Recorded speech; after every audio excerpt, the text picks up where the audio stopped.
Oh god, the lighting's too bright. Hello! We're back with an early stream. Hold on. Let me see. Hold on. Let me see if I can fix my lighting. Oh, that's better. That's better. Way too bright. That's much better. Okay. Hold on. Let me do that. And yeah, that's better. Actually, hold on. Let me. Yeah, that's better. All right. Hello. Welcome.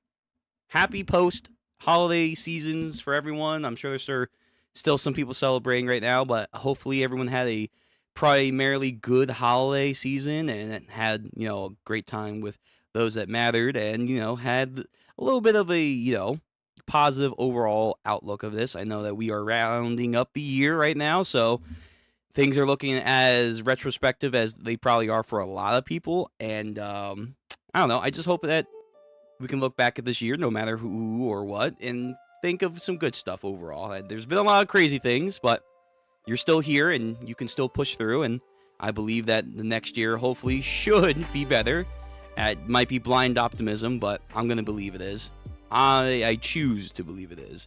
But anyway, outside of that, and hopefully you guys having a good holiday, we're back. Early stream. We have One Piece, the chapter reaction. I was waiting to see if we were going to get yesterday, but sadly not. So it came out later in the evening when I just couldn't stream, but we're here now.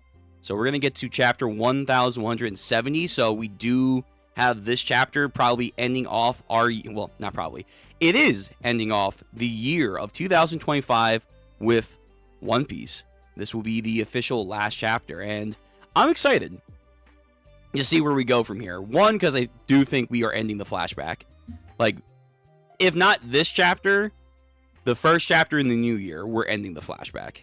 I think we have a lot of potential to see some pretty cool stuff going forward for Elbaf when it comes to the main cast of characters, like Luffy again. I know a lot of people are jonesing because he is the main character. Our main cast of crew does matter. I know people are ready to see him again and all of them.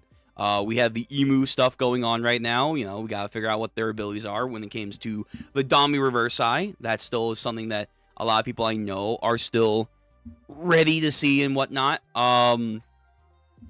There's obviously, seeing if Usopp will do anything. This is Elbaf, so I'm hoping at the bare minimum, not necessarily feats, but he should get some feats.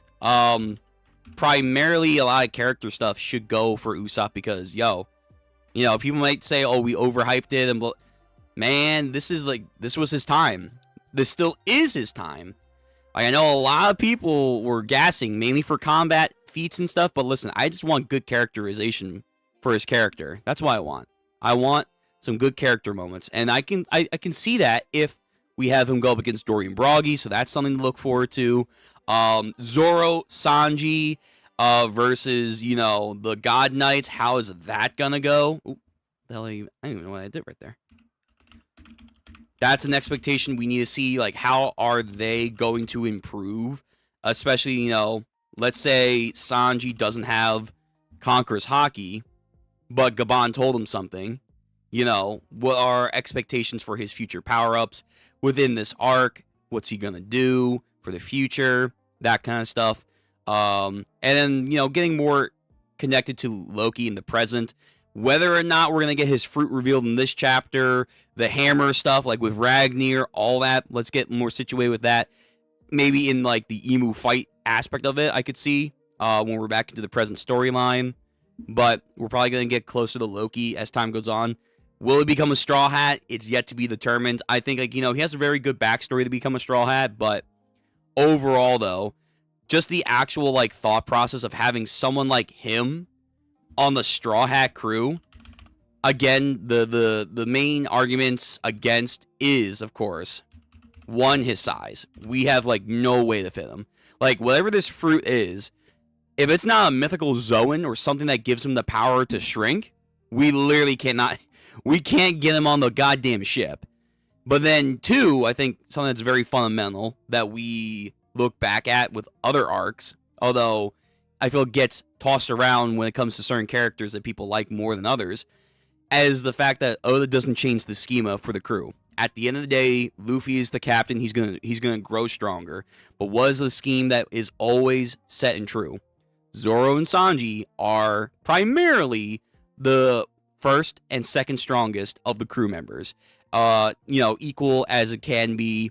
Jinbei, I love Jinbei, and he's great for memes and stuff, but like at the end of the day, Sanji and Zoro are above him. They don't have that scheme ever be broken, and that was an argument back in Wild Country why Yamato wouldn't join, because people genuinely, and I still do at that point in time, believe that Yamato was stronger than Zoro and Sanji. So if she were to join the crew, people would have gotten pissed. Like, what? Zoro's not the strongest? Sanji's not right. It's like, so if that's the case with Yamato, unless Zoro and Sanji are going to get some massive power-ups from being the God Knights, and let's say like they rest, or Gabon trains the Straw Hats, mainly the top dogs. Unless he like trains them, unless he's going to give them a goddamn training arc at the end of Elbaf, and we're going to have like a super mini time skip where it's like a month or two. Like, let's say like they go to the Sun Realm, which is also another talking point, or not the Sun Realm, the Heaven Realm. We go to the Heaven Realm. There's actually some like hyperbolic time chamber in there. And Zoro, Sanji, and Luffy primarily, maybe Loki, maybe Jinbei, they train with Gabon. Unless that happens, like Zoro and Sanji's power up, it's probably going to be, it's going to be important for their characters going out of this flashback, for sure, leading to their final power ups. I don't think their power up or whatever they're going to get against the God Knights is going to be that superficial.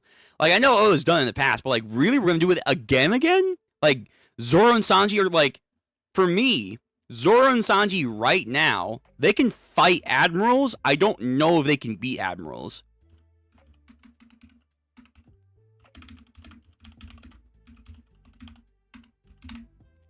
Like, I don't know if they can genuinely beat an admiral one-on-one. They can push him pretty far. These power-ups, I think, probably will put them closer.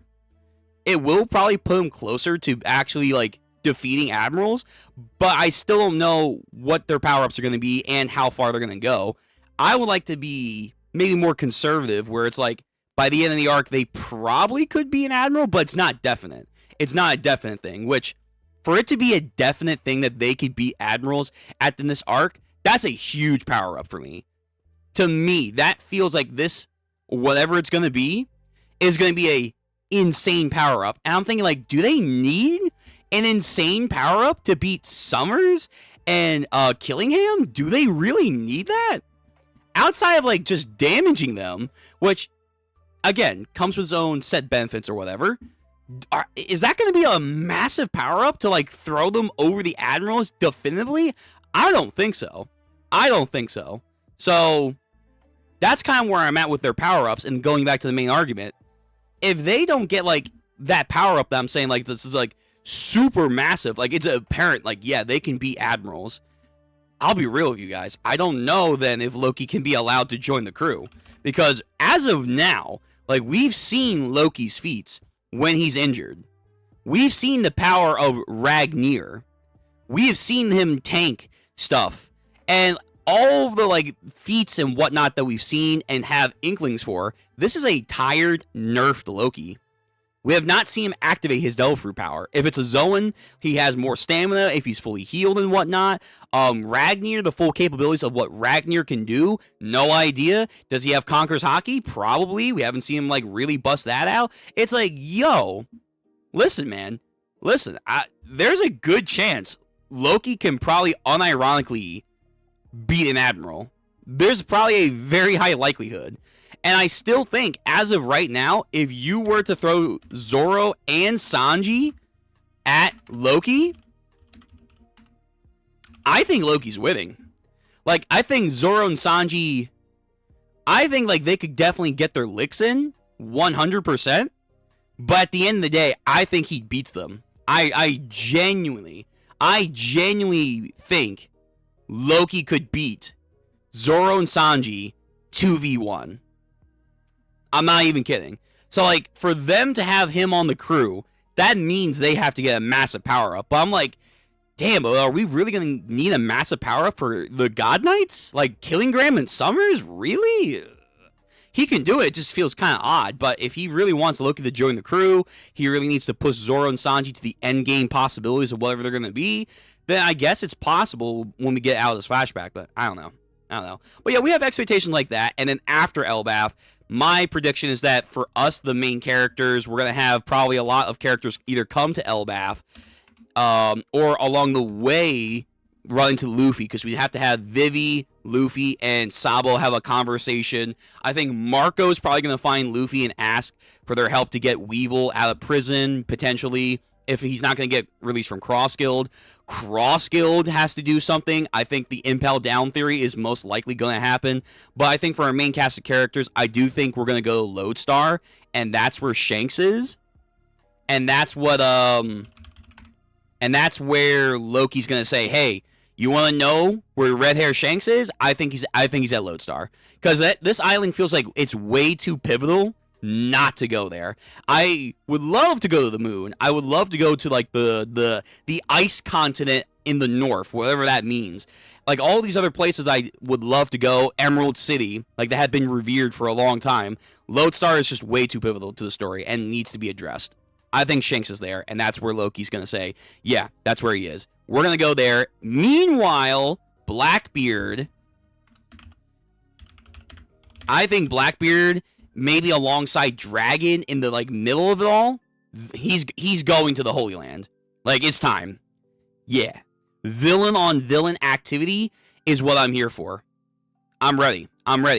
In 2026, mark my words, we are gonna get some Blackbeard glaze out the wazoo. Blackbeard villainy is about to hit an all-time high. It's gonna be insane. Oh, and the man marked by flames, whoever that is. We're gonna get to that. Yeah. Hey, what's up, Childless Ungolio? Did you change your name again? Hey, bro, you need to play Clash Royale once? Clash Royale. I've played this before. I have played this, like, when I was younger. I have not played this in probably over a decade. Like, it was fun when I was younger, but I don't know. Like, is there like a huge resurgence to play this? Like, are like a bunch of people like really getting into Clash Royale again? Okay, well, I see the fan arts are popping off, so I don't know. Maybe I will, but that's probably not going to be a guarantee. But okay, yeah, those are my predictions going outside of Elbaf into 2026, and what I think about this chapter, like, you know, where we're going to end up for the first chapter of the new year. Yeah. Okay, let's get into this. Chapter 1170 of One Piece. It's time. Let's move and groove. Now, for the actual chapter link for you guys in chat, I'm going to post it. It's TCB Scans, as always. Please be aware there are, like, you know, ads and stuff. So if you have an ad blocker, that's highly recommended. VOD Gang users, hey, how you doing? Hope you have a nice holiday too. And if you want to read the chapter, you know where to go. Description down below. Make sure, if you're here live or VOD Gang, like the stream. Please, and thank you.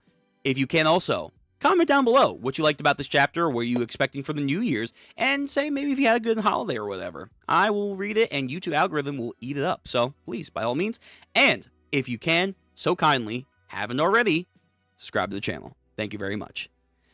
I can play with you in Clash Royale. All right. Well, I'll think about it.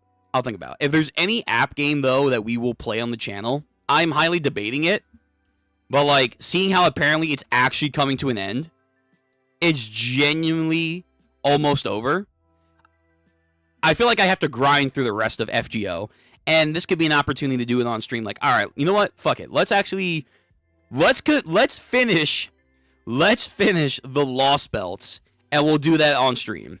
And then I don't know if the ending is just for Japan exclusive right now, and English has to catch up probably. But if it's ending soon, then yeah, let's maybe grind through FGO on stream. The actual story stuff. Yeah. Anyway, we'll see about Clash Royale, though. We'll see. So here we go. First chapter. Last chapter of the year of 2025, 2026. We have the gang. They're all here. So we have them all sporting their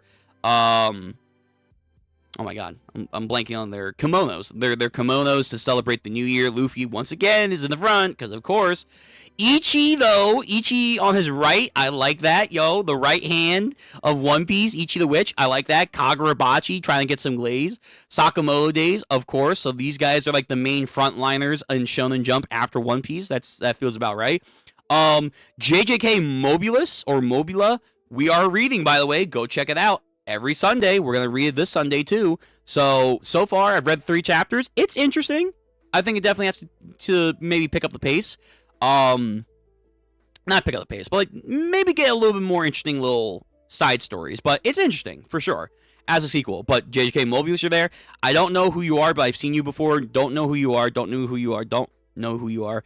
No idea. No idea. No idea. That's the Tokyo Revengers manga, not sequel, but like new manga. No idea really what's about. No idea. No idea. You're that comedy one. No idea. No idea. No idea. And no idea. Dope. Also, there's like a cool JJK color thing there. We'll see that for Medulla on Sunday. So if you're here for that as well, wait till Sunday. Wait till tomorrow.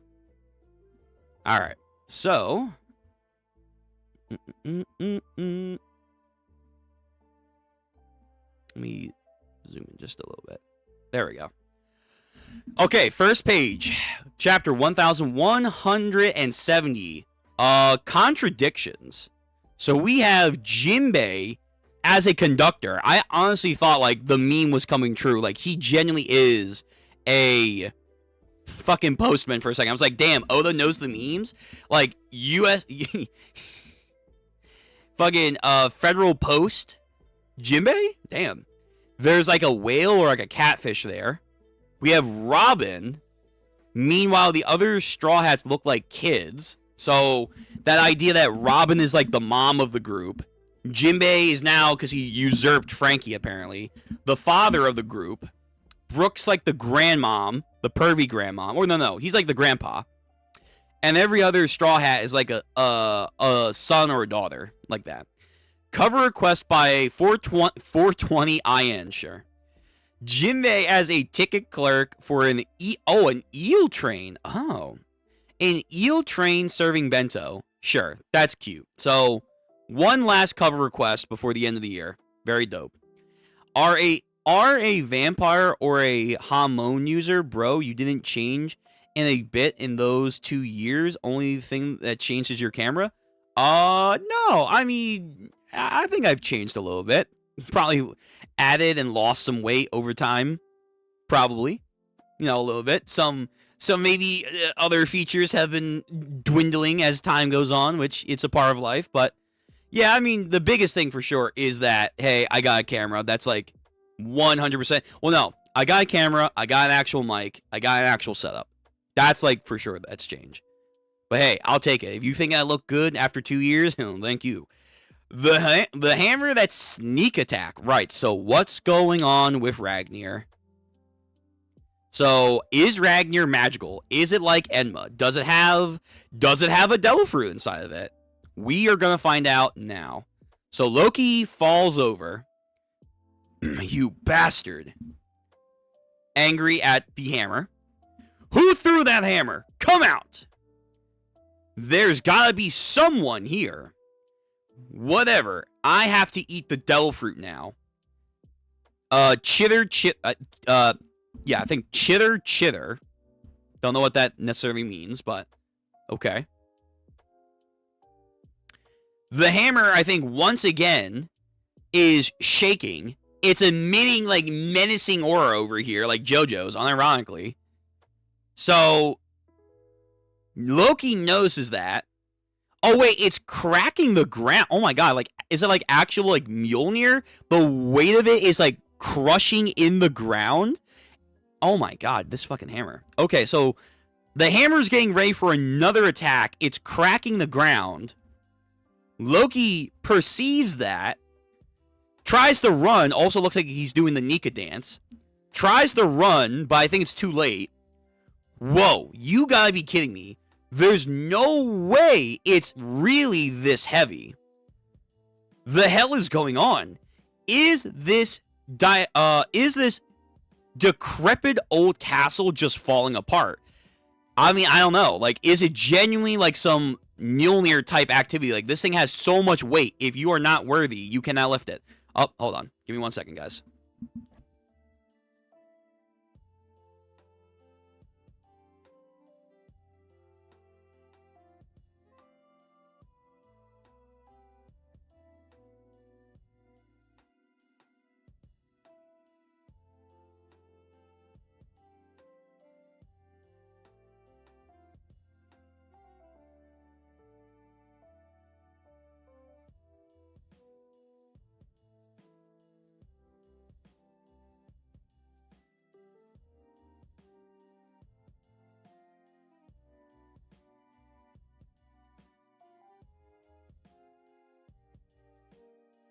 All right, we're back. So, yeah, this fucking hammer is crazy. We don't judge this. He has a fabulous. Oh, thank you. I'll take it. Thank you. Anyway, so yeah, this hammer's doing some crazy shit. So, hammer knocks apart the ground.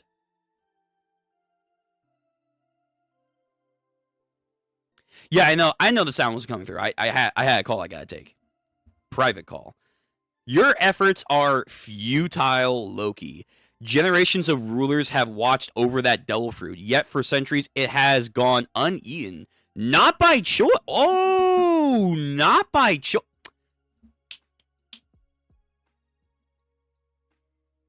Zoan user. He's a Zoan user. He's a fucking Zoan user. The fruit's a fucking Zoan user. Okay, so it's probably a mythical Zoan. Bottom dollar, it's probably a mythical Zoan. Because what did the Gorosei say? The Zoans have a will of their own. And they said, particularly about the Nika fruit, it feels as if the Nika fruit has been avoiding them all this time. You can take that figuratively, or, most likely, some aspect of it is literally it has a will of its own. And seeing the swords and, all that kind of stuff, the Klobalterman, it's not too far to say that it's probably true. So if this is the case, that other apparently Elbaf rulers for generations have tried to eat this fruit and have failed doing so, most likely it's a Zoan fruit. It's a mythical Zoan too, because we, Rocks, Herald, Emu, a lot of people, I think the God Knights too, they have been hyping this fruit up. Like, it's some, damn near Nika activity when it comes to this fruit. So, whatever it is, whatever mythical creature this is going to turn out to be, it's going to be gnarly. I'm imagining it's going to be Nordic theme. I don't know if Oda's going to do another unique, deity fruit outside of Nika. I think that's pretty much it. Everything else, even Emu supposed fruit, if he has one, is probably going to be a real life entity, myth, or whatever. I don't know if he's going to make another unique creature into a devil fruit. I really doubt that. So my guess is, if this is sounding like a Zoan, a mythical, the top ideas is either Siegfried, or not Siegfried, not Sigmar. What's the fucking fire giant? Fire giant in Norse mythology. Surtur. Yeah. It's either Surtur. Taking my bets now. Taking my gambles now. It's Surtur. This would be dope, but we already had it in. We already had it kind of be told about in Elbaf as a joke. But Nidhogg would actually be really dope.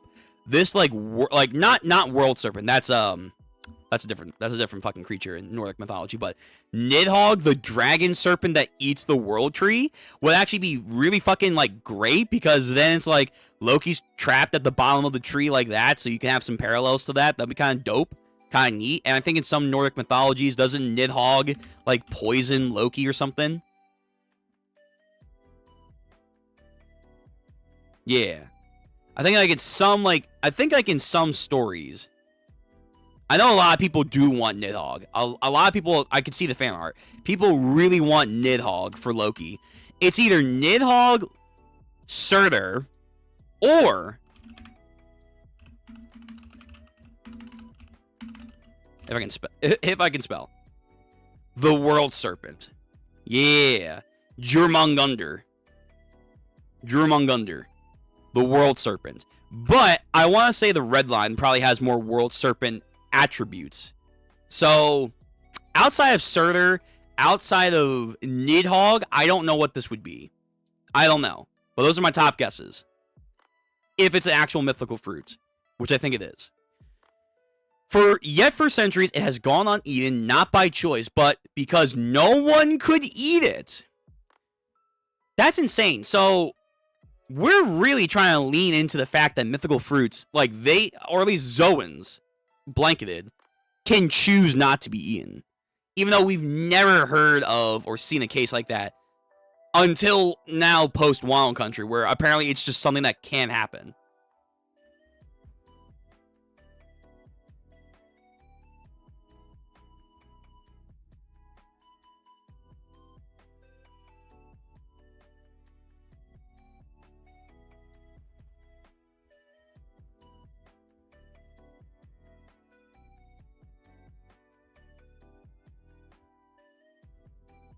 But, yeah. I don't know. Like, now I was really trying to get into Devil Fruits are genuinely, like, deciding who can or cannot, which it goes back to that theory that I just don't like why Kylo couldn't awaken, or if he is awakened, why he didn't show it, blah, blah, blah. There are ideas like he can't do it because the fruit is a guardian deity of Wano Country, and because he was an adamant enemy of Wano Country and was harming it, the fruit, like, denied him his awakening. Like, fruits are denying awakenings, which I'm like, I don't know if I like that, but hopefully that's not the case. Anyway, Harold has his sword, or a sword, and he's got an axe. He's just fucking butchering all these motherfuckers, which, again, I think hundreds did die here. Ragnir simply hasn't...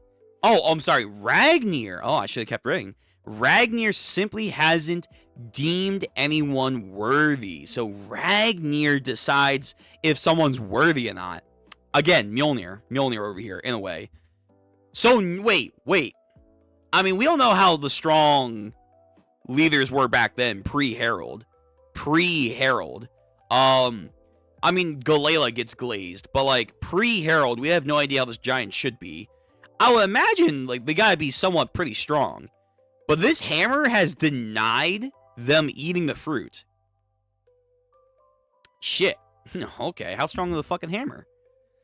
But with my current strength, also immortality, probably. Oh, we got some hockey. Hey, Shanks and Gabon double teaming with the hockey. I think they cut off his leg. Yeah, I think they actually cut off his leg. Oh, shit. Timber, baby, timber. Those wounds are already causing him a lot of pain. His healing ability is struggling to keep up. Okay, so I think Gabon and maybe even Shanks at this time have the ability to do it. Don't let up. And he'll eventually be driven into a corner. Folks like him are weak to Conker's hockey coding. Okay, so yet again, we're doubling, tripling, quadrupling down on Conker's hockey significance. But I'm pretty sure he did say there's more to it than just hockey. Or at least Conker's hockey. I forget. But I'll go back at the end of the chapter to look at it. But yet again, hockey. Gabon. You dare oppose me, brings down the axe. You bet we can't let you run wild just because you're going crazy. Gabon-san, you're familiar with this kind of weakness of the God Knights. Of course they are. I can't remember how many times they tried to take you back. Whoa. Oh, shit. Hold on. We got new lore. We just got new lore. Julius, welcome to the stream, my man. The implication seems to be that even with Harold being able to clash with rocks, he wasn't able to beat the hammer and eat the fruit. You know what, Julius? I didn't even think about that until you said that. Wait a minute. That's actually crazy. Hold on.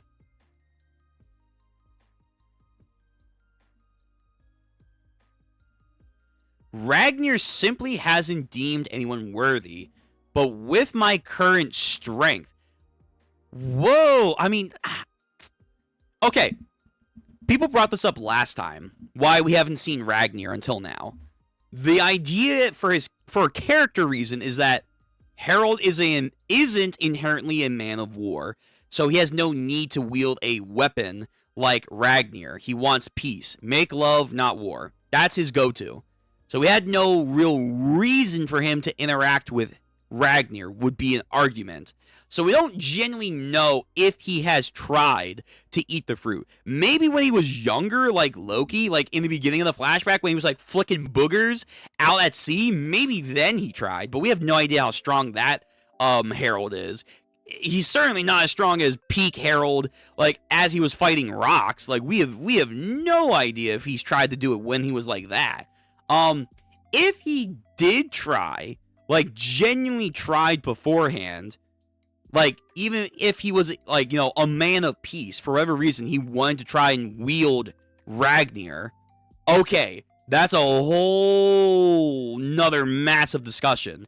And the implications that this hammer could even stop someone that was going bar for bar, toe for toe with Rox D. Xebec, even though it was a couple years difference between the last fight they had and, you know, God Valley. Although, maybe they fought a little bit on the ship, I think. Yeah, they actually might have. Either way, to think like this thing could stop someone of that magnitude, okay, that's crazy. This is some ancient history level weapon then, for sure. This is some ancient history level weapon. They had some massive fucking technology boons back in the day. But okay, Julius, that's interesting. But I'm going to go with the former, to think that Harold never tried to when he was of mind and soul, because that wasn't his prerogative. That wasn't something he deemed necessary. I'm going to side with that first and foremost, but the implications are there for sure. And that's insane. That's really insane that this hammer can just do that. And yet Loki, no, there's got to be more to this. There definitely has to be more. But also, back to what I was saying beforehand, I can't remember how many times they tried to take you back. Okay, this does fix up a complaint that I and a lot of people had. Gabon didn't interact with Summers during God Valley. Like, not really. Not really. So how is Gabon so feared in Summers' mind? Oh, they've apparently fought them numerous of times. So wait, they knew he was on the Roger Pirates? Really? Wait a minute. The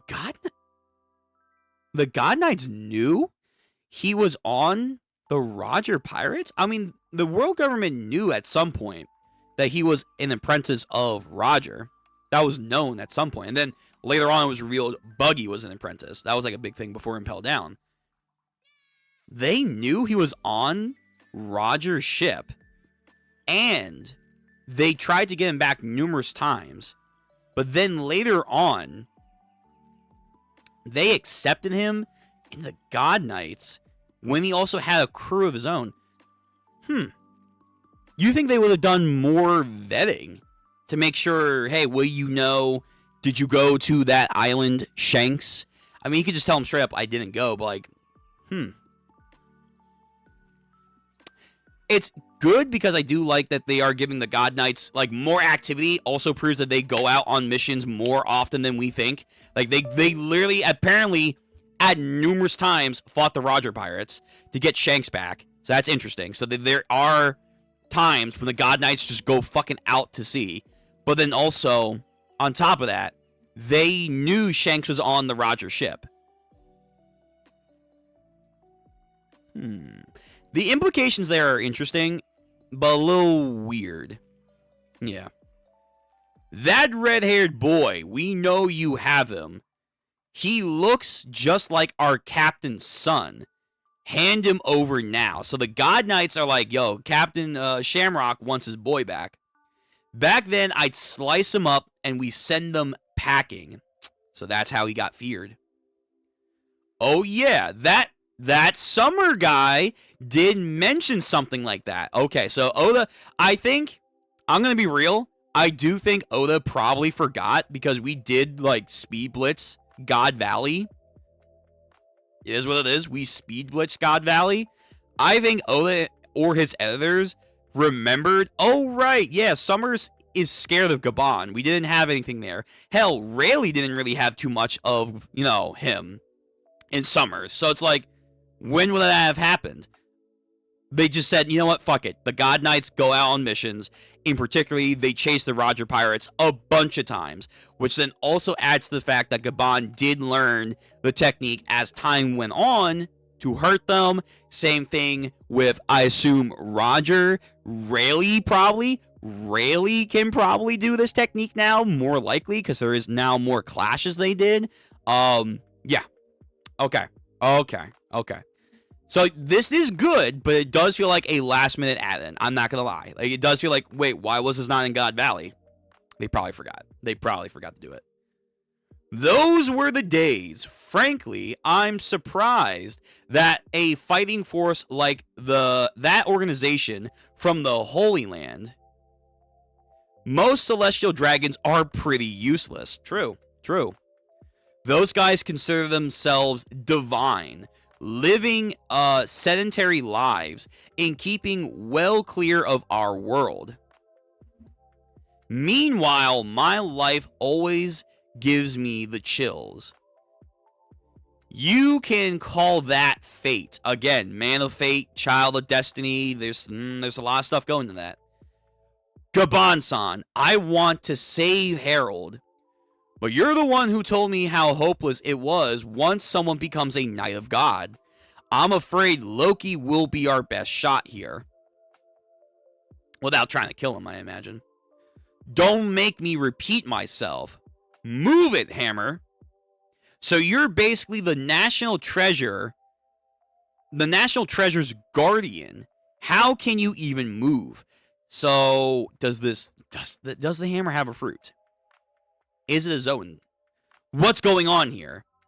I'm so over this. His hammer with hockey gets absolutely shattered. Again, this hammer, whatever kind of like craftsmanship, technology, hockey knots, whatever, have gone into this hammer, it's OD. OD as fuck. Breaks his hammer like it's nothing. My hammer! Ragnar. Whoop, bounces. What the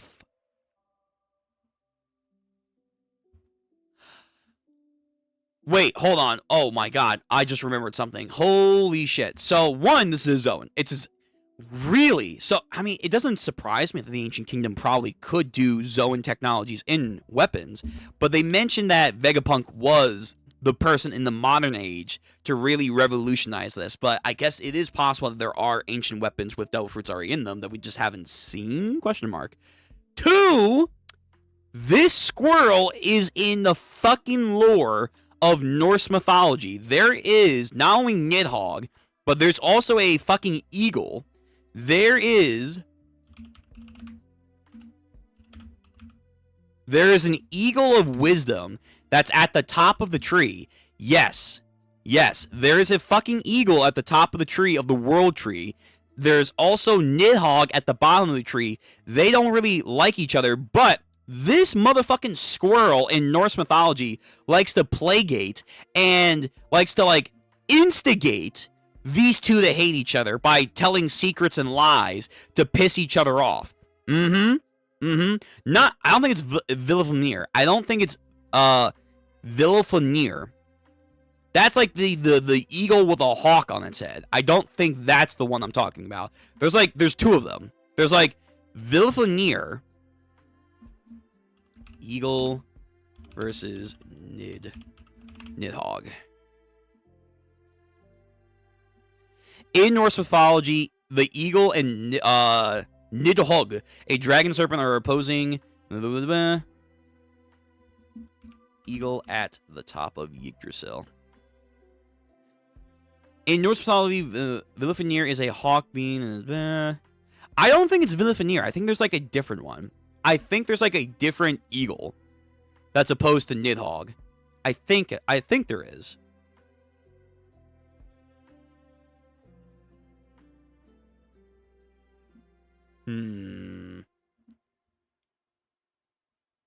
Yeah, like there's like an eagle, there's like stags at the top of the tree for whatever reason. Yeah, there's an eagle, there is stags, there's the squirrel that runs up, Nidhogg's at the bottom. I think there's other serpent-like deities there. There's the world serpent there, Fenrir's here. I think there's another eagle. I could be wrong. Yeah, the two wolves that chase the sun and moon. Oh my goodness. Yeah, that fucking squirrel.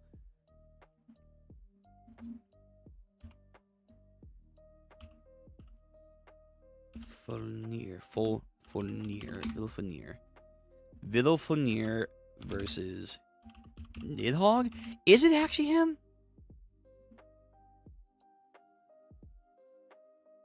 Oh, Vidofnir is the actual hawk. Meanwhile, the eagle actually has no names. Okay. All right. Either way, though, damn, Oda is actually tapping into the Norse mythology. He's actually going ham more than just like the soft shit that we've gotten early on with the kids and like all that stuff. No, we're genuinely getting Norse mythology. Okay. Damn. The squirrel's here. What the fuck's the actual fruit then? Damn, wait, Loki has basically 2 Devil Fruit powers. He has a Devil Fruit weapon that's OD as fuck, apparently. And the Devil Fruit itself. And then his base abilities, too. Oh my god. Whoa. Okay, Loki can't join the crew. Sorry, guys. Sorry, Loki can't join the crew. That's now a definitive answer. Holy shit. What the fuck? He has essentially 2 Devil Fruit powers. What the fuck? Oh shit. So if the squirrel is the hammer, is the fruit Nidhogg? Oh my god, I actually might have sniped it. I know a lot of people wanted it though. Is the fruit Nidhogg? And at the top of the tree, which we haven't been there, we haven't been there yet, is the eagle and Vilfanir the hawk that's on the eagle? Are they at the top of the tree? What the fuck? There's the owl, but like that's not an eagle. All right, let me read. Let me read. I'm getting lost. This goddamn squirrel hammer knocks itself out unconscious, of course, because, you know, Oda. And Loki's strength, I guess. Now it's pissed. Be gone! As Harold swipes more giants away. How are we supposed to end this? Well, honestly, I've never fought one who has Conqueror's Haki too. To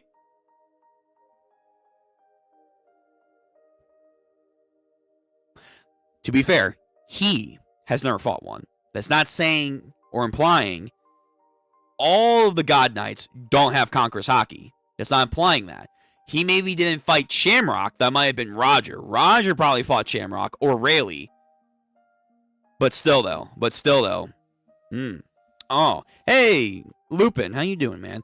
Shouldn't Loki have the Fenrir fruit? He could have the Fenrir fruit. I've also seen people saying he has like the shape-shifting ability. Because at the end of the day, if people want Loki to join the crew, he's got to shrink. But honestly, looking at his stats, if he genuinely now has like a OD mythical fruit, he has a OD hammer that's probably like ancient level technology right here. Plus, the hammer is a fruit user itself. Ancient Devil Fruit weapon? With Conqueror's Haki he can put into this? Guys, listen. Yeah, true. Merry Christmas, Lupin. Merry Christmas to everyone in the chat. And hopefully you guys are going to have a happy new year. Guys, I'm sorry. Loki can't join the crew. Because there's literally no way. We discussed this at the beginning of the stream. There's no way Zoro and Sanji are going to get enough power-ups in this arc. There's no way. Unless, again, Gabon does a mini fucking training arc with Zoro and Sanji, and I guess Luffy too, at the end of Elbaf before going to, let's say, Lodestar. There's no way he's joining the crew. He's way too powerful. He's way too powerful. And as Julius mentioned in the chat, if you highball this translation saying that no king or previous giant leader has been able to wield Ragnir, scaling that to Harold, who fought against Rox D. Zebek, and he tried it for whatever reason and failed, you do realize that hammer is insanely powerful, right?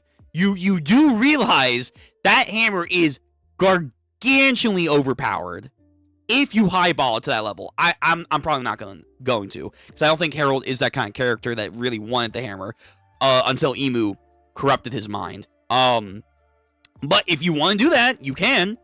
So Loki has that hammer, plus the mythical fruit, plus his stats. His own stats. No, he's way too powerful. Like again, Zoro and Sanji will just have to, like, get some absolutely, like, ridiculous power-up that kind of just makes no sense. It makes even less sense than the cornucopia of power-ups they got in Wano Country. Like, I have issues with Wano Country and Zoro and Sanji just skyrocketing the way that they did.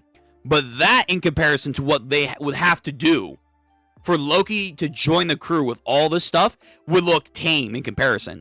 It would look tame. There's no way. There's no way they're getting that many power-ups unless, again, Gabon trains them. This now has to be a factor. Because if he doesn't train them, nope. Sorry, guys. Loki's not joining the crew. There's literally no way. You can't have a fucking powerhouse like this on the crew now. There's no fucking way. Anyway. So, Jarl is still alive. Soldiers, stop Harold! We can't allow him to get his hands on the devil fruit! So Harold just fucking knocks everyone to the side. Again, so many soldiers died this day, doing their due diligence. The squirrel de-transforms, like, back into, like, its actual squirrel form. Really? It just gave him the fruit? Because why? It bumped his head? Like, ow, that hurts. You actually hurt me. You are worthy. Okay, then that might be a D scale. Like, no offense to the Loki fans. I don't think Loki is as strong as Harold against Rox. Not yet. God, no. God, no. So, or stronger, if you want to highball it from the earlier statement. So, this hammer probably could most likely, if it's because he proved worthy by damaging the hammer, like, he bumped the hammer, and that's being worthy, then if Harold pre-Emu against Rox D. Zebek, if he wanted to get the hammer, my best guess is he could have got the hammer. He could have got the hammer if that's all it took. But maybe there's more details that we're missing. Anyway, treasure chest opens up. By the way, this squirrel is actually gargantuan, because if you think about it, the hammer is big as piss. The hammer is big as piss. So this squirrel is actually on some the greatest state developers summoning shit. But he gets the fruit. I can't tell what it looks like. It looks like maybe bananas. He gets it. That's like a fucking gummy to him. He eats it. Arms pulsating. Claws. I think his hair expands. Lets out a bellow of a roar in the castle. And the squirrel is actually super happy. It's like, yee, squeak. Alright, something big's coming their way. Something, I mean, it's Loki. So if this is a mythical fruit, like, he has 2 mythical fruits then. Oh my god, that's actually, wow. If this is a mythical fruit, you're taking something as big as Loki, and now you're expanding him. Because remember, hybrid forms and full forms, for the most part, make people way bigger than they actually are, and also, at times, the creature that they represent. Like, I think Sakazuki, oh my god, fucking Triceratops guy, Sasaki. Sasaki in his full Triceratops form is way bigger than a Triceratops. Like, a real-life Triceratops. He's way bigger. And then Ulti, when she's in her hybrid form, she's way bigger than her base form. Like, she's grabbing Nami in her hand like she's a fucking doll. She's super big. Now, take those same rules, apply to Loki. God damn, how is he able to fit in this castle, then? Squeak! Squeak! Alright, so double page spread. I'm trying to ignore one side. Harold is still pushing through, fighting his way through his own guards. The castle's now on fire. Did you eat it, Loki? Show me its legendary power. So, he's actually fighting against Loki, but we're not seeing the form. Oh, it's being a fucking dick tease. Slice. But then Loki just bats him away like he's a fucking small fry. Harold, though, is taking damage, but regenning like he's a fucking Logia. He has claws. He has claws. Whatever this is, he has claws. He gets battered again, and again, and again, and again, and again, and again, and again, and again, and again. Yo, what is this silhouette? Hello? He looks like Anubis. He looks like Anubis right now. What the fuck? This is why I want from God of War. Go to Egypt. Yo, you Norse deities had it good. Now here comes the real motherfuckers. Here come the Egyptian gods over here. He looks like Anubis just fucking palming his dad. What the fuck is this fruit? It's a... Okay, so the hammer is a squirrel. Is he Nidhogg? Oh, man, if he's Nidhogg. And then, oh, though, you dick. But to be fair, yeah, he's probably saving it for the fucking, like, end of the flashback, getting into the real time. He de-transforms. Loki brings up Ragnir. I am worthy. I gotta get my club next time. With hockey imbued in this shit. Huh. I knew it. Loki, you have the blood of a conqueror flowing in your veins. I mean, we all kind of knew it, but like now it's like massively confirmed because of this flashback. He does, in fact, have conqueror's hockey. Hey, if you've come back to your senses, then it won't last. Don't drop your guard. So it's something similar to what Roger did to Rox. You have to make sure you finish the job. Look around you. I'm now beyond redemption anyway. You were being controlled, weren't you? Not quite. It's more like that the thing is influencing my own thoughts. I started to consider myself a true god. Oh, so it's like the One Ring, where it's like taking whatever little crevice of an idea is in the back of your mind and then bringing it to the forefront and corrupting you. Got it. I start to consider myself a true god. You have what it takes to lead Elbaf as well. Try to get along more with your brother, though. Nice. Okay. Okay, so Loki has potential to be a ruler. Interesting. You're the worst, you know that? Damn. So Shanks and Gabon, I think, Jarl, I think, are all knowing that it's time. We gotta put him down. Having your own son take your own life. What kind of father would do that? One last thing. I almost forgot to say this. I wanted to thank you about Ida. Whether burning down the alcohol village didn't make her better, but I was touched by how much she loved you. Wow, man. Wow. So he knew. So he was well informed about the alcohol village, and he was well informed enough to know that he fucking obliterated that town, and he was happy about that. Damn, Harold, what the fuck? This goes back to the argument, like, Harold, if you're so pro get rid of traditionalism in your nation to better the world, why the fuck did you not just say, hey, elders, Vodka Village, or the alcohol village, up yours, up yours. You want to stop me? Go right ahead. Go right ahead. This is for the better of our world. What the fuck? Harold, you could have... Man, Harold, you're so dumb.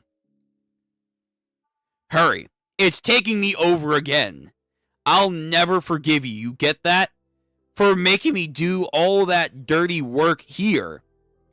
I love you too. So Hammer, fucking absolutely massive giga lightning. So they gotta explain this lightning. How the fuck can the squirrel summon lightning? Or the hammer summon lightning? Damn, what a fucking impact panel here. Damn. Hits him with Conqueror's Haki. On top of that, a massive lightning bolt just fucking slams him. Is eviscerating him. Loki, my dear son, the only thing that really matters is securing Elbaf's future. Loki is the future for the Elbaf. That's an interesting idea there. Although Harold or Harjin wants to become king of all giants, so I feel like that matters too. Only memories last. Fuck, that's the end of the chapter. Fuck, goddamn. What a good chapter. What a good chapter to end the year on. That was good. That was really good.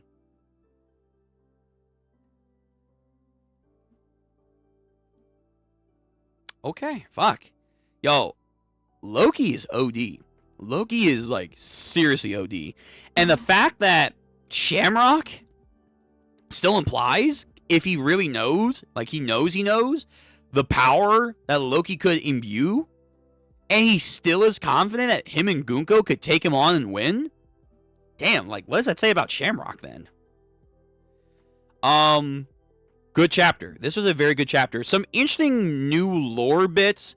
Maybe some stuff that's, like, very questionable. Like, the main one, I would say, is definitely, like, they apparently knew that Shanks was aboard the Roger Pirates, like, but they still trusted him to, like, come up to the Holy Land, I guess.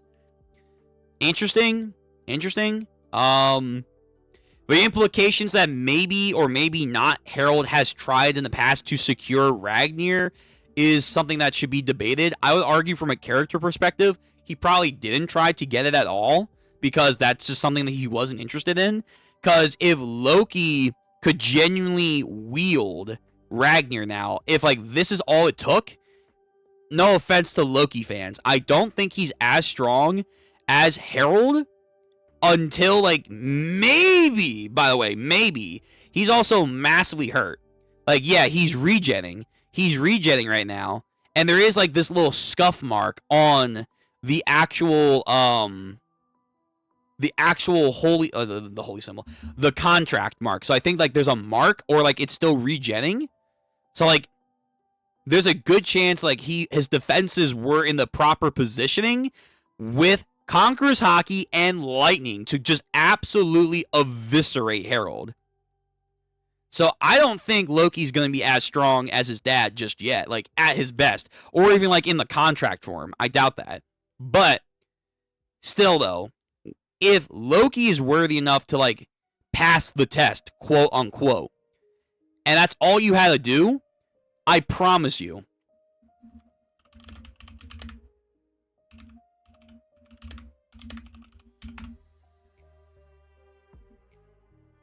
where is it?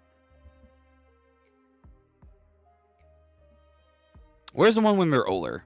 Where's the one when they... Yeah. This... Let's see if I can actually find the full panel. If not. Oh, I guess not. This Harold that fights against rocks, dude, he's 100% getting the hammer. If he wanted to. If he wanted to. But I don't think he did, because that's just not his character until Imu brought it to the forefront. Which he even says here, which, again, we get more clarifications on the idea of what is the takeover actually doing to the person's mind. It's not making them evil, per se. It's making them be corrupted by their own inner desires and stuff, like the One Ring. Yeah, the hammer being an actual fucking fruit thing is fascinating. This does kind of contradict maybe a little bit of Vegapunk's lore, but it could just be no one's really seen the ancient technology of yore with devil fruits. No one's seen it because it's probably super, super rare. So there's that. Again, Conqueror's Haki Gabon makes the statement right here. Conqueror's Haki is the key to defeating them. Let me go back to before the flashback begins, which feels like forever ago. Let me see. No, that's... Nope, not that one. Let me see. That's enough. Okay. It's somewhere here where Gabon says it's not just enough for Conqueror's Haki. He goes on to say it's part of the detail.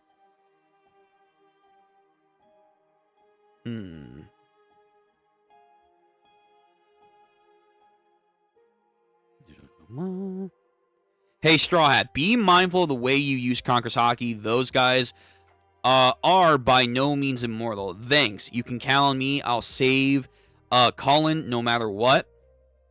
I thought maybe it's in the official. Maybe it's in the official, but I could have sworn like Conqueror's Haki is one aspect of defeating them. Gabon, that just makes it click for me. I wasn't able to put it into words before. My own power. I'm the only one left who faced the Knights before. I know I can beat them. So we still have to get to that too. Yeah, we still have to get to Loki, I guess, running into the Knights somehow. And Shanks. He has to be angry at Shanks for some reason. For some reason or another. And go out to sea. So that's still missing. Free me and take me with you, Harjin. You're fighting. I'd like to. There's another in your group who uses Conqueror's Haki. So that's Zoro. Right. It's me. I knew it would always be me. You there, swordsman. Your body seems to be growing at astonishing rate. I have Conqueror's Haki. What? You didn't know? How absurd. Haki is a power that must be understood and tamed. Your captain is one of the 4 emperors. You should be meticulous if you intend to have his back. I do agree with that. Blah, blah, blah. Hey, old man, Harjin, and blah, blah, blah. I thought he said something else, too. Join my crew. Listen, man. Regardless of what's going on right now, the powers you're scaling, I think Loki's way too strong to join the crew. I just don't see these two getting a big enough power boost. I really don't see it, man. Released Loki, blah, blah, blah, 14 years ago. Loki had murdered 113 members of the Castle Guards. Nope, that was all his dad. Blah, blah, blah, blah. I know, but one day, Shanks and I were at the investigation. If possible, blah, blah, blah. Gabon, Harjin, who can else be taking this? You have not. The fee. You 3 must explain blah, blah, blah, what happened all those years ago. You have 3 minutes. Blah, blah, blah, cruel brother. Blah, blah, blah, blah, all that shit. Blah, blah, blah, blah, blah, blah, blah. I thought he said, like, it's not just Conqueror's Haki. But I guess I could be wrong. Either way, we're getting closer to the actual explanation. Haki, for sure, is probably going to be the forefront, though. It's going to be the lion's share of how to take these guys down. Is there going to be something more to it? We'll see. Because it does... From a world building and explanation standpoint, it just kind of feels a little superfluous. Just, have better flow for Haki. That's it. We didn't already have that after Wano Country? What? At least for Luffy? What? You didn't have that?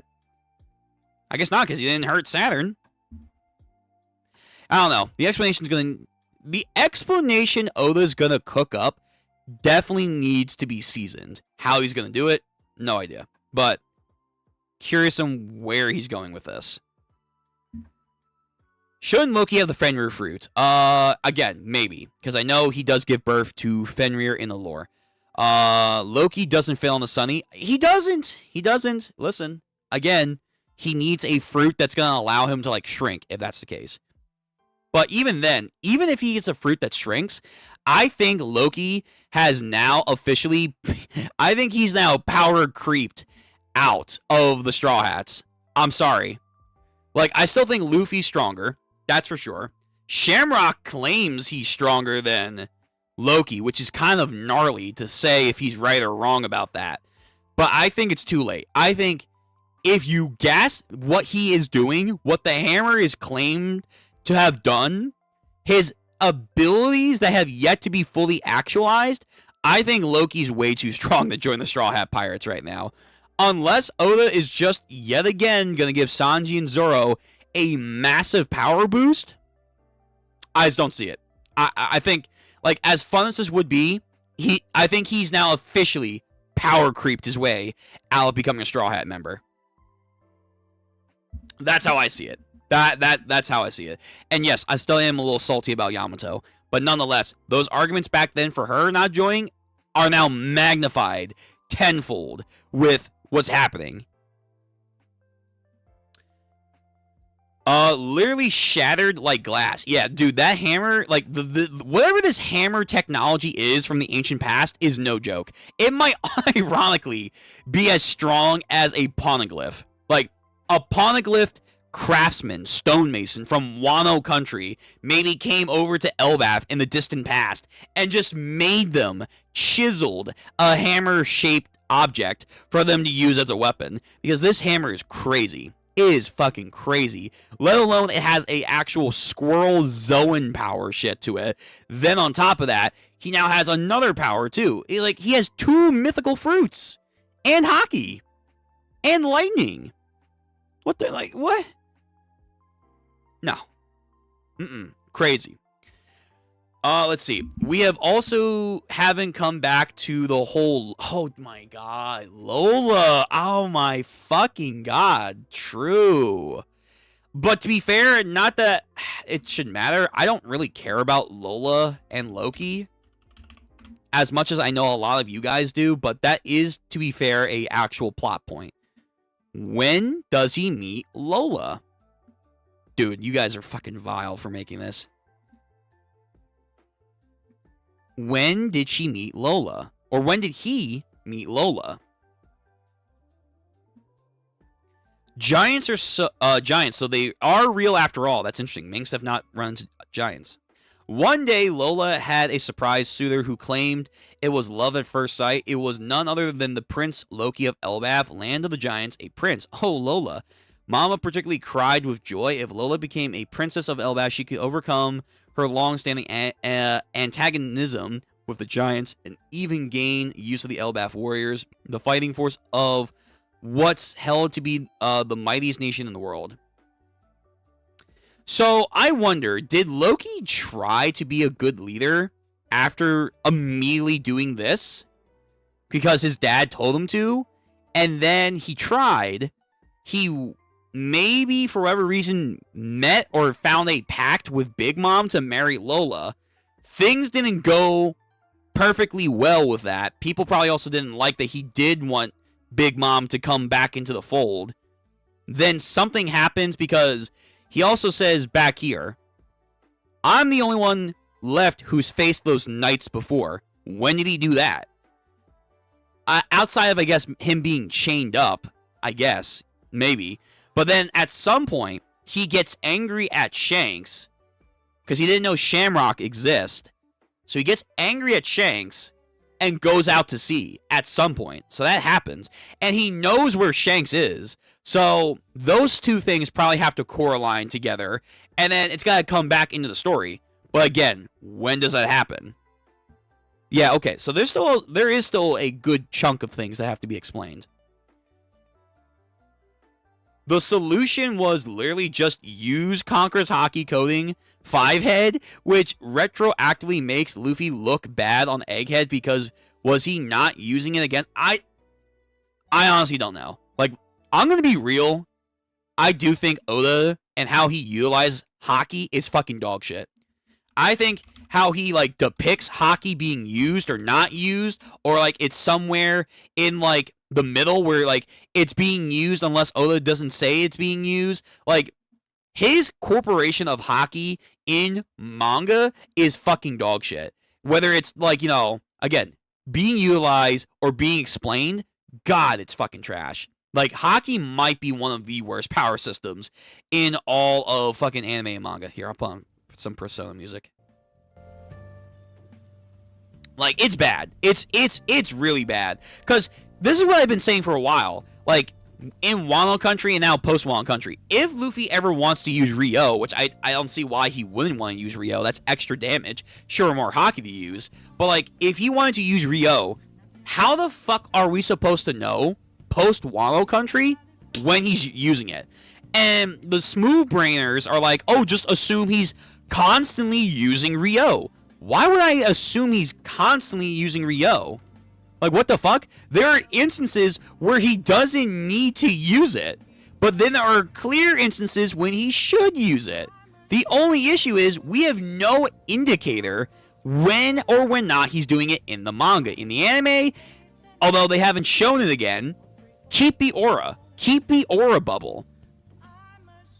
Now we're kind of entering a similar conundrum with Conqueror's Haki, where we're seeing so many sparks and stuff being contradicted all over the place, where is it Haki? Is it fucking Conqueror's Haki specifically? Is he using coding? Are they trying to use the other techniques? Like, is like Shanks' technique where, or like Joy Boy's technique where he's trying to like power down people? Is he trying to use that Wi-Fi Haki to talk to people? Is he gonna fucking use the coding shit to like do extra damage? Is the coding shit actually what like is harming the Gorosei and the fucking God Knights and Emu? Like, there's now so many things that Conqueror's Haki can do, on top of the system itself is not fully explained at all or well enough, and it's not depicted in like a clear light, that now we constantly have these issues. So yeah, I like, trust me, like, this definitely makes either Luffy look like a fucking idiot, kind of like Zoro with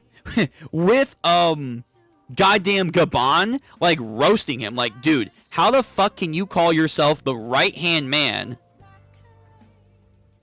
Hold on, where the fuck, where is it?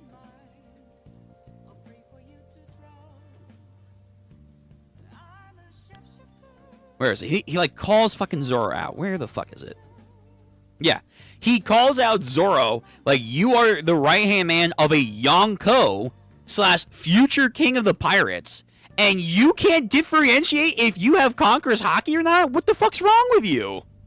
Even when characters vehemently have stated in your face, Zoro, you have Conqueror's Haki. Is that the power of Conqueror's Haki? I have Conqueror's Haki? What? Huh? Me? What? Who? Me? It's bad. It's oh man, it's bad. It's really bad. So like, if they're gonna do some shit like that with Sanji at this point, they might as well. They might as well. Fucking Christ. So you also have kingly ambitions. Like, what the fuck did Zoro think that was? He just thinks I'm fucking dope. That's what. I don't know, man. I genuinely don't know.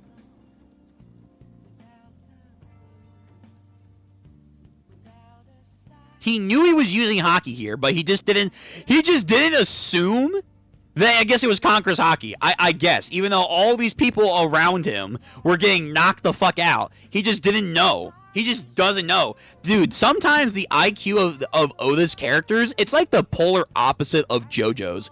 If you read or watch JoJo's, so many characters, if not all the characters, are at least above 200 IQ. They're above 200 IQ. Just the regular civilians, for some reason, are fucking mad lad intelligent and come to like some insane hypothesis to get the problem solved that they're facing. In One Piece, it's the fucking polar opposite. Civilians and main characters are just, at times, genuinely below 50 IQ. I don't understand why. Outside of Oda just wants to make it revealed, or like he's just having a fucking moment. I don't know. It's dumb. It's really, really dumb. But yes, like the quote-unquote key right now of it being just Haki and Haki alone, Haki usage, Haki quantity, Haki skill, whatever's going on, it's making Luffy and his crew and then the overall story that Oda is incorporating look bad. Like, Haki's one of the worst power systems. I'm sorry. I'd rather him go fuller into the Delphoid systems because it's at least a little bit more straight. Haki's a fucking mess, man. It's a fucking hodgepodge of just inconsistency, unexplained shit, intentionally, fucking, like, you know, in the void, so Oda doesn't have to fully clarify so he can do whatever the hell he wants to do. It's bad. It's bad. It's insanely bad. I would guess Nidhogg more so than Fenrir, but either is possible. Yeah, I don't know what's going on with the fruit. The fruit has claws, so I don't know if that's significant or whatever. He's big as fuck. He's growing hair, so maybe it could be Fenrir. And this does look canine. This does look canine-like, but to be fair, it's Oda's silhouette, so he can do whatever the hell he wants in the shadows. But it could be Nidhogg, because you do have the squirrel that I assume is Radagast? Radagast?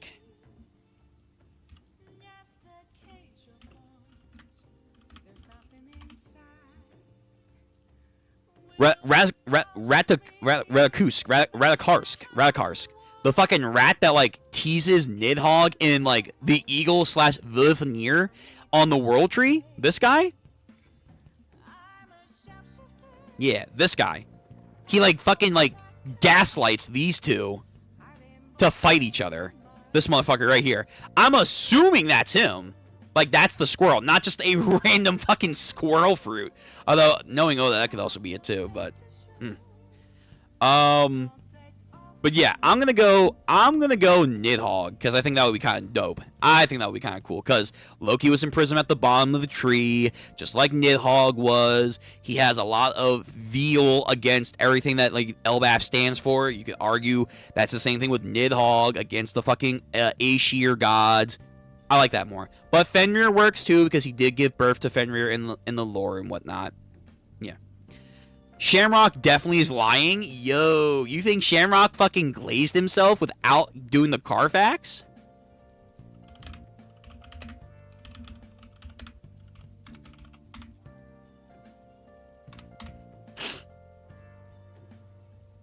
You think Shamrock's talking out of his ass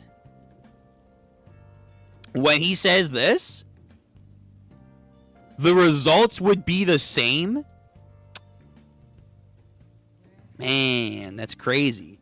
That's crazy. Yo, Shamrock's getting no... I mean, after people's perception of his dad, I guess. But, like, damn. People aren't believing the sauce anymore of Shamrock? Like, is Loki just that much more powerful?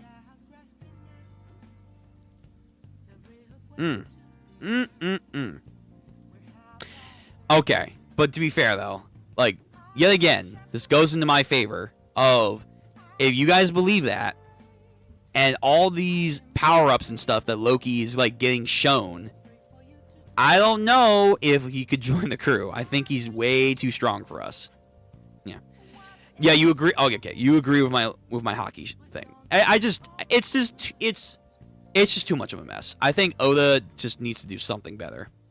I don't know if, like, Oda, like, genuinely likes doing power systems in the traditional sense, like other shonens do. I think for sure he just is more of a vibe kind of writer, where he just wants to have fun and goof around, which was his more initial way of depicting the story in the first place. Then as time went on and he was rivaling with Naruto, Bleach, and all these other shonen stuff, filling the legacy of Dragon Ball, if you really want to go that far, I feel like maybe him and his editors, or like Shonen Jump, kind of like not forced him to, but like almost persuaded Oda to write it more in a traditional style of story compared to like what he was originally intending to. But now that he's kind of like gotten the clout, he's gotten like the reveredness, the leeway enough to like maybe have like those guys back off and do whatever that he wants to the most part, even though he says he can't. I think now is why we're seeing a lot of stuff like Gear 5 and whatnot come more heavily back into the story, where like he wants to now go back to his roots. He wants to genuinely now get the more funnier aspects back into the forefront. But now it's like it's over 20 years, Oda, that you've kind of like had to like all of a sudden go back to your roots. It's kind of weird. And you can tell like he's rushing through some parts of the story. He's very distracted at times because he has the One Piece live action, so he takes massive amount of breaks, which you would think he would plan out more stuff with, and maybe he does, but it also feels like some plot lines just get fucking dropped like that. And then like he has his health sickness, he has his family he wants to go and see more often. It's a whole thing. So I think like there's a lot of contributing factors to like why the hockey system is being depicted or not depicted the way it is in the manga. over-reliance on the anime, which has been brought up, and he's even damn near said, yeah, I actually do rely on the anime now more than ever, which inherently isn't necessarily a bad thing, but it also shows in his writing quality more than ever. Again, plot points that are being dropped that were kind of set up or kind of like just forgotten about now. We've seen that a lot with the flashback where like there's a lot of contradictions to Kaido and Big Mom stuff. Like it's just like changed up. Don't know why, just is. But yeah, like Oda right now, like I've always had issue with the post time skip, but like I feel like though we've gotten a lot of hype material, those hype materials are like ups but blips on a long sea of like steady okay mediocrity to a lot more dips of just what the fuck's happening. That's post time skip. That's post time skip. You're getting more mediocrity, if not just genuinely weird or fucked like plot points and stuff, than the overall hype stuff. But those hype stuff, when they happen, they are hype. I'm not gonna deny you that. They are fucking crazy in post time skip. But overall quality, I would still give like pre-time skip. Pre-time skip, I still think, is the predominant main forefront of One Piece, which even goes back into, again, Oda's style of writing. In the beginning, he wanted to do a more adventurous comedic aspect to One Piece rather than a typical shonen battle kind of series. But again, because of how maybe the times were, his editors and people that were supporting him in the back with Shonen Jump, and just his overall story development to make things more interesting with Luffy's journey, he's kind of had to go into a much more straight line contained writing style that he didn't really want to do. But now he's trying to like break away from that. But it's again, now it's like 20 something years. We're almost now 30 years. So it's like, Oda, I don't know. Now it's kind of like a jarring 180 back, man. I don't think he cares anymore. I don't know. I'm not going to go that far. I don't think he doesn't care anymore. I think his energy level has definitely gone down. Like, I think he is getting ready to wrap up One Piece. Like, I do think once One Piece is over, I don't think he's going to do anything else. Maybe in the future, Two Piece will be approved by him, but I don't think he is going to come back like Toriyama or Kishimoto were for their series. I don't think so at all. I think he's going to generally be done.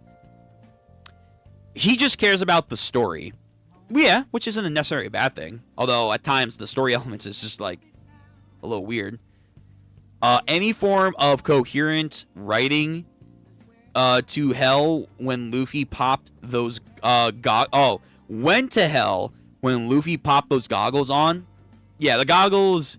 Gear 5 in general, I think was, like, his way of expressing he wants to go back to what he originally wanted to do with One Piece. But it's, like, so far, like, on the polar opposite of what One Piece already was for almost now, like, 25, 27 years. It's just, like, a sporadic and jarring turn. That's, like, you get, like, a whiplash. It's like, whoa, Oda, whoa. And that's why there are people like me and a lot of other people that don't necessarily like Gear 5. But Oda wanted to do that. And, you know, at the end of the day, it's his story. An author wants to do what they want to do. That's fine. That's all well and good. But we've seen time and time again, both manga and more Western stories, when an author does what they want to do, that doesn't mean it's good. That doesn't mean it's going to be, you know, approved of by the fans. Now, some people would say, well, the fans, at the end of the day, though we are the people that are absorbing the content, there are some people that have argued the story isn't for the fans. It's for the author to like jut his ideas from his mind and tell a story the way he wants to and express themselves. Which, I mean, okay, but at the end of the day, you also are publishing a story for people to read. So it's a whole argument. I could go on for it. My point at the end of the day is that an author for their story should be allowed to do the creativity and whatnot for their story that they want to do, up until a certain point where it becomes too jarring for the audience to actually enjoy or engage with. At that point, you do have to, I think, take it back to more simplistic elements, if not just like more crowd-pleasing ideas. Because at the end of the day, you are making a story that's marketized and at the same time for people to read outside of just yourself or just putting down ideas. So if that was the case, One Piece wouldn't be a fucking serialized story. It'd just be something Oda would have wrote down for him and then maybe shown to some people and be like, yep, this is what I made. Like a fanfic, basically. I don't know. That's how I see it, at least. But I'm not going to go as far as say he doesn't care anymore. To go back to that comment. I don't think he doesn't care anymore. I do think he's getting more tired and he's getting, like, you know, more clustered with what he needs to wrap up with. And it's, I think, showing. Pre-time skip One Piece was peak. I do agree. I agree. That was peak piece. Yes. 100%. 110%. I think pre-time skip was peak piece. But okay. I think that's pretty much it. If you guys want to, like, comment anything last, what you guys think, like, we're going to get into the next chapter with, what are some stuff that you are expecting out of the flashback? Is there other stuff outside of Lola and Shanks that you guys can think of that we have still yet to accomplish with the flashback? Let me know. I'm just going to go through real quick. So again, he gets the hammer in the fight. He gets the fruit. The hammer, like, is doing some crazy shit. No one apparently has, like, lifted the hammer. Does that actually include Harold? No idea, but I want to argue from a character reason that's probably not including him because that just wasn't his intent until Emu. Shanks and Gabon know the techniques maybe to, like, damage him now. At least Gabon does, so that's kind of cool. God Knights have apparently gone on multiple missions to go after the Roger Pirates. So that then helps Oda clarify the Summers things, but also hypes up more of, like, Rayleigh and Roger that they probably have the techniques to do it, which makes sense. Makes sense. We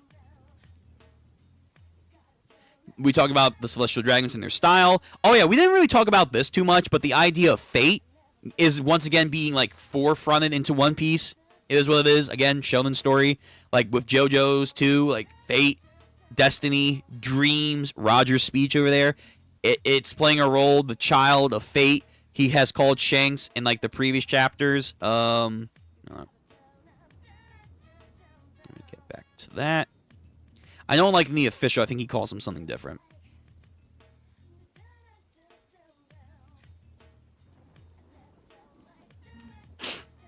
Yeah, I think it's this chapter.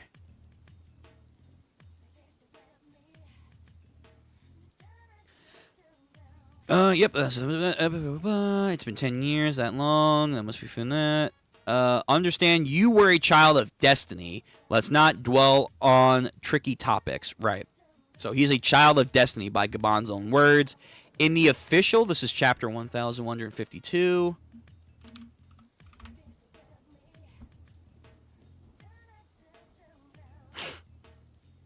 What does he actually call him?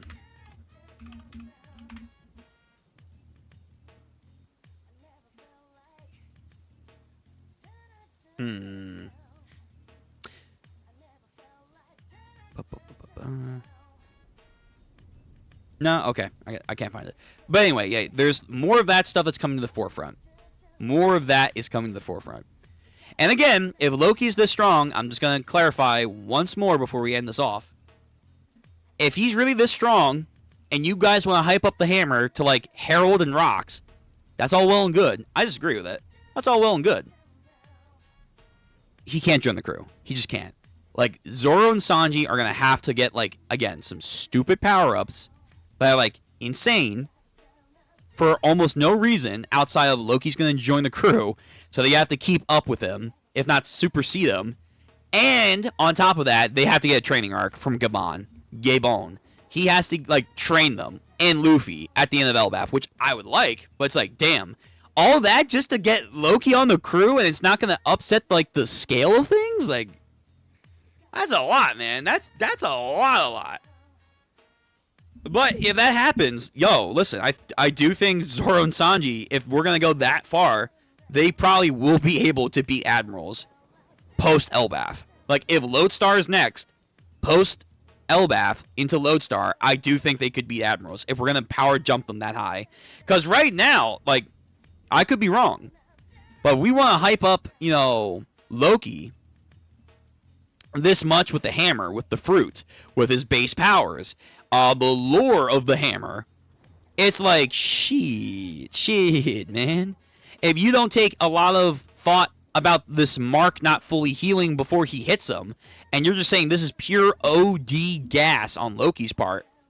Dude, listen, I think Admirals are actually losing to Loki. There's a good chance that Loki, if we want to highball this, he can probably low diff an Admiral. The right Admiral. Meaning, I'm one of those people that do think Green Bull and, like, Fuji, I don't think they are up to snuff to the old Admirals that we've seen in pre-time skip. I don't think they're up to snuff. They're enough to be Admirals, for sure. I don't know. I don't see them as impressive as a Kizaru at the bare minimum, nor an Aokiji or an Akainu. Even though on paper, I feel like they should be all equal and just as good, but yeah, I'm not rocking with them. I think if we want to highball this, there's a good chance he might be able to low diff an Admiral. Middle of the road, mid diff. He might be able to mid diff an Admiral. Reason would probably say he should still high diff him, but there's a lot going into this. There's a lot of, like, oomph we're trying to give him with this panel here, and everything else in this chapter, and everything else in this arc. So, but again, if that's the case, is Shamrock lying? Julius, you earlier were like, nah, Shamrock's definitely lying. Okay, listen. They're hyping up Shanks and Shamrock, so, I mean, you know, could happen, but fair enough. He is a child of a D? Who? Shanks? Child of Destiny.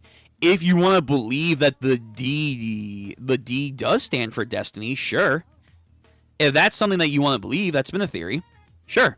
I mean, he's born on God Valley, so most of the population there, they did say, was descendants of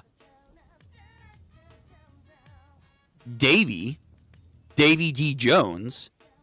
So there is a chance that Shanks could be half Celestial Dragon /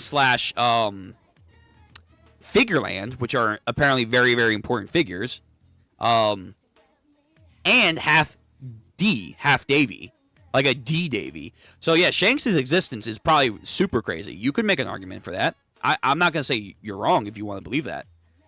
Do you think Davy is still alive? No, probably not. The only chance that was possible was that if Rock somehow lived, or it was a lot more ambiguous on how he went out.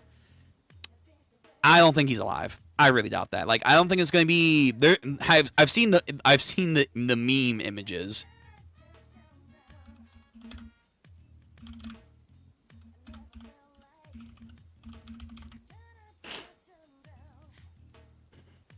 Where is it? There's like one fan art.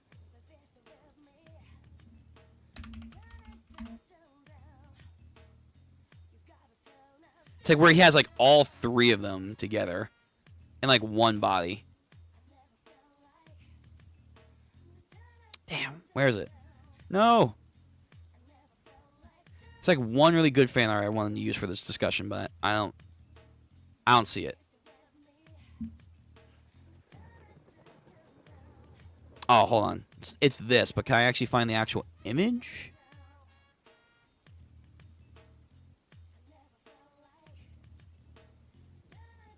Ah, here it is. Yeah.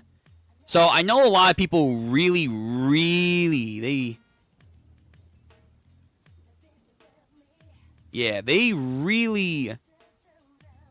they really want like this Blackbeard has rocks, or like Davy Jones is like soul intertwined with his very being. Where is it? No. I want it. Come back. Why has Facebook always got the good art too? I can never access it. Like, people really do want this. I don't think this is going to happen. At this point. It was a cool idea. I don't think it's going to happen.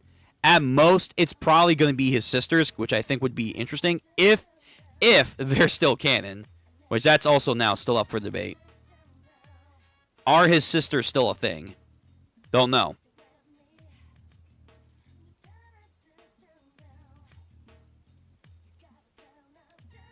because his sisters might not be canon anymore. But I think the fusion of Davy, Rox into Blackbeard probably isn't a thing.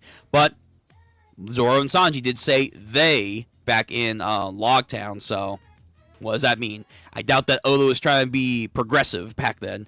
I really, really doubt that, but I don't think this is going to happen. I don't think this is going to happen anymore.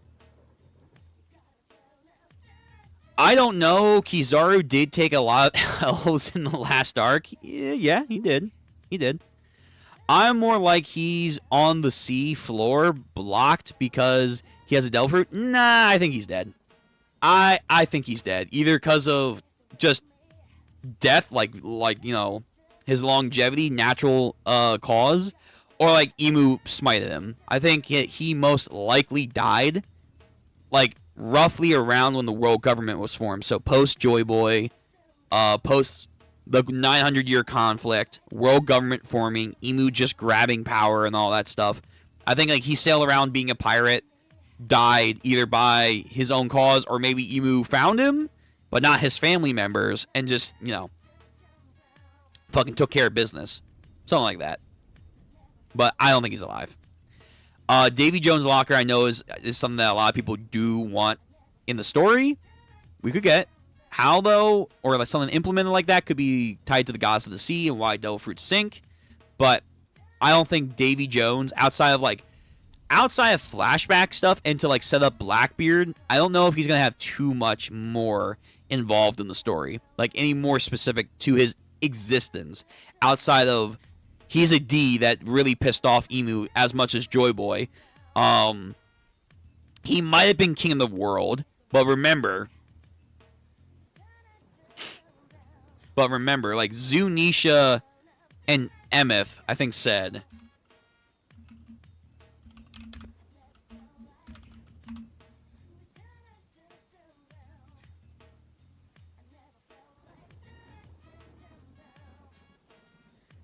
they said, like, sorry, Joy Boy. They were like something like, we failed you, Joy Boy, or something like that.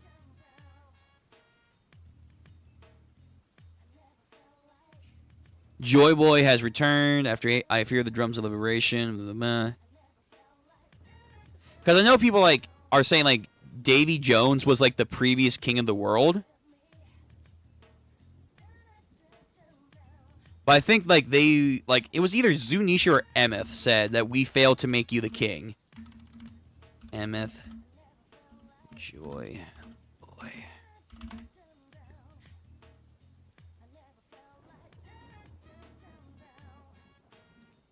Joy Boy, I'm happy we got to meet again.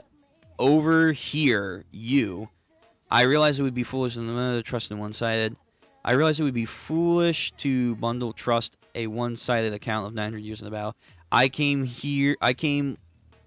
like before. Your enemy is my enemy. I am glad. There was like a dialogue where I think like they said sorry that they failed. They failed Joy Boy. I remember this. I remember they said it. I'm just trying to figure out where they said it. Remember, Emeth, only when the time is right. I tie the hockey knot, blah, blah, right, blah, blah, blah. I'm glad, thank you, like yours, blah, blah. How long? I hope I didn't get lonely, blah, blah. He said something. I remember one of them said something like they failed to make you king. Or like, we failed to make you king. Joey Boy, I'm so happy I got to meet you again. Where is it? Like his crew failed him. Let's see. Joy Boy crew failed him. It was something along the lines of like his crew, like one of them, Zunisha or like Emeth, said like they were upset that they couldn't make him the king. I remember that's what they said. Fuck, where was that? They failed how much they failed him, how much they liked Joy Boy was failed. Oh, the comparing of how Rox failed, and then I don't know, I think Zunisha and Emeth, they have good memories of Joy Boy, so I don't know if it's like the Rocks Pirates, but I guess if you want to parallel them. Okay, okay, here we go. I think I found it. I want to apologize to you. I knew that there was no chance he would still be alive. You look just like him. It is nostalgic. My feelings from that day came rushing back. I hope Joy Boy can forgive me. I failed to make him king. Right. Okay, so my hypothesis then is probably that what happened was 900 years or pre-900 years, even longer than that, where back in the day, there were different factions that were all over the world. The Lunarians were probably like one of the strongest factions in the world that were ruling it. The Ancient Giants, all that stuff. The world's technology was at an all-time high. Even compared to our world, they were probably like insanely high. Joy Boy gets his crew. First pirate ever in the world, does their thing. A lot more people come to flock to him. Insolent, he was never the wretch. Davy Jones, the name of the previous king of the world, he was never a king. I think of that crew, Davy Jones was one of them. He could have been his right-hand man. Lily was probably a part of that crew. Emeth and Zunisha and so on and so forth. He made a crew. They did a lot of cool shit, a lot of great adventures. Eventually, at some point, they culminated together to make the Ancient Kingdom, which apparently grew to such notoriety. They had the greatest level of technology even back then. They probably made the Eternal Flame. That's like, the progenitor of the Mother Flame right now. They probably helped with the 3 ancient weapons, although there was already a mermaid princess back then, so I don't know how that works. That Joy Boy knew. They had all these resources. At some point, they go into conflict with Emu. That conflict arises. Maybe Joy Boy turns himself in, which I'm theorizing because of Roger. Maybe him getting inspired by that, but also Oda and how he likes to write these like very obliviously naive kind of like conclusions to certain characters.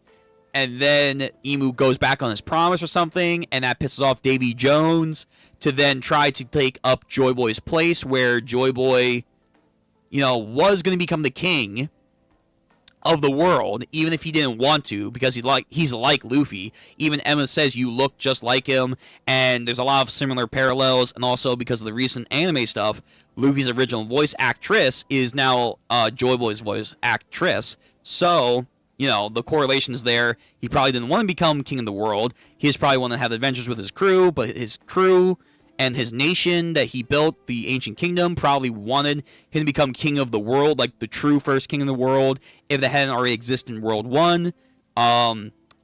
They were probably close, but again, the war was dragging on too long. He turned himself in to stop the war. Emu goes back on his word. This does something to where maybe they frame the D's as evil, and then they begin their extermination. Wild Country locks down its borders. Same thing with Elbaf. Shandora. Davy G. Jones becomes the opposite of let's say maybe Joy Boy, where he does want to go out and cause harm to Emu and the 20 Kingdoms. Lily does something at some point to spread the poneglyphs. That pisses off Emu. They don't know what happened to her. And then the rest is history. That's my straightforward, comprehensive, quick little idea on what the events are. So Joy Boy was going to become the king, maybe even the first king, maybe. But due to the circumstances, that didn't happen. Then Davy Jones tried to fulfill that through his own way. He was like, that little motherfucker never became a king either. But he was probably close too. And then Emu again is now the de facto king of the world. All that stuff. Yeah. Let's see. It's more like the... It may be the curse of the immortality by the contract of Emu. Probably. He's the last guardian of the One Piece. Yo, Davy Jones is the last guardian of One Piece? Shit. I mean, it's the idea of the man with the burned scars, so maybe. He may force Luffy into a Davy fight. That's the idea that people like, that Blackbeard or someone's going to have a Davy fight against Luffy, so it's not impossible. I don't know. I'm confident Oda has played Monkey Island. Monkey Island? What is that? Monkey Island.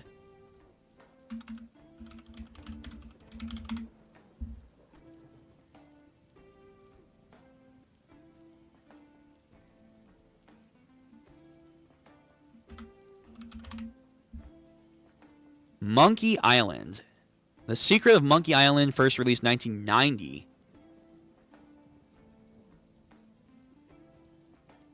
Maybe.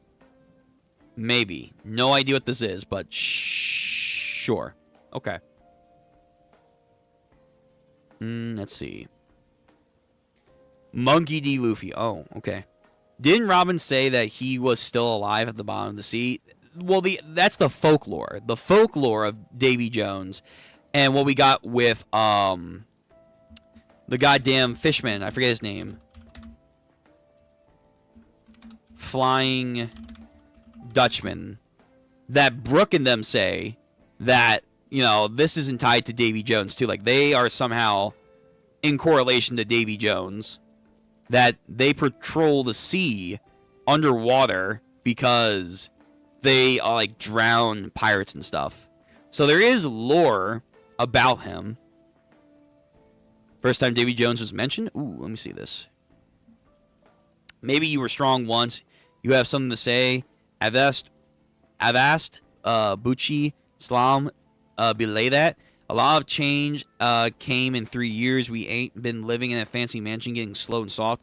We plundered countless villages. We've sent many a rival crew down to see Davy Jones. Yeah, so like there's the folklore aspect of Davy Jones. I don't know if he's actually here.